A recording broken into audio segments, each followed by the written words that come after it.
नमस्कार मित्रांनो, स्वागत आहे तुमचं आपलं यूट्यूब चॅनल व्हीजी क्लासेसवरती। तर पहा मित्रांनो, तुम्ही जर वनरक्षक भरतीचे डॉक्युमेंट व्हेरिफिकेशनसाठी जर जात असाल मित्रांनो, तर हा व्हिडिओ तुमच्यासाठी इथे खूप महत्त्वपूर्ण ठरणार आहे। या व्हिडिओमध्ये आपण तुमच्या शैक्षणिक कागदपत्रा व्यतिरिक्त आणखी कुठले कागदपत्र जे आहे तेथे तपासणीसाठी लागणार आहेत ते आपण या व्हिडिओमध्ये बघणार आहोत। तर पहा, सुरू करूया आजचा आपला व्हिडिओ।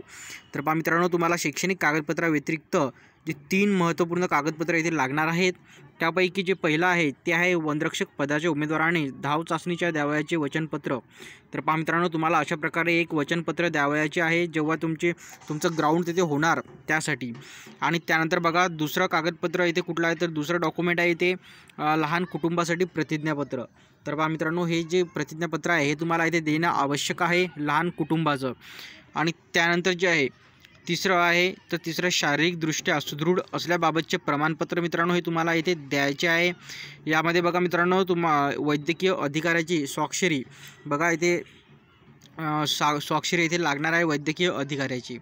त्यानंतर बघा मित्रांनो, जे तुमचं वनरक्षक पदाच्या उमेदवाराने धाव चाचणीच्या वेळी द्यायचे जे वचनपत्र आहे त्यामध्ये बघा, वनरक्षक पदभरती 2023मध्ये मी खाली सही करणार वचनपत्र लिहून देतो की वनरक्षक पदभरती 2023मध्ये मी उमेदवार म्हणून आवेदनपत्र दाखल केले आहे व उपरोक्त भरती प्रक्रियेचा भाग म्हणून शारीरिक क्षमता धाव चाचणीमध्ये 5 किलोमीटर पुरुष उमेदवारास 30 मिनिटांमध्ये व 3 किलोमीटर स्त्री उमेदवारास 25 मिनिटांमध्ये पूर्ण करावयाच्या धाव चाचणीमध्ये स्वेच्छेने सहभागी होत आहे व सदरहून धाव चाचणीकरिता आम्ही शारीरिकदृष्ट्या सक्षम आहे व उपरोक्त शारीरिक क्षमता धाव चाचणी दरम्यान माझी शारीरिक वा कोणत्याही प्रकारची हानी झाल्यास त्यास शासन जबाबदार राहणार नाही।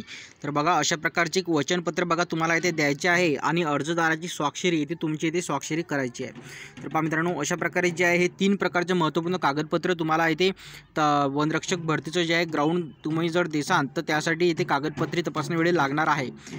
तर पहा, व्हिडिओ थांबूया इथेच, भेटूया पुढच्या व्हिडिओमध्ये लवकरच। धन्यवाद।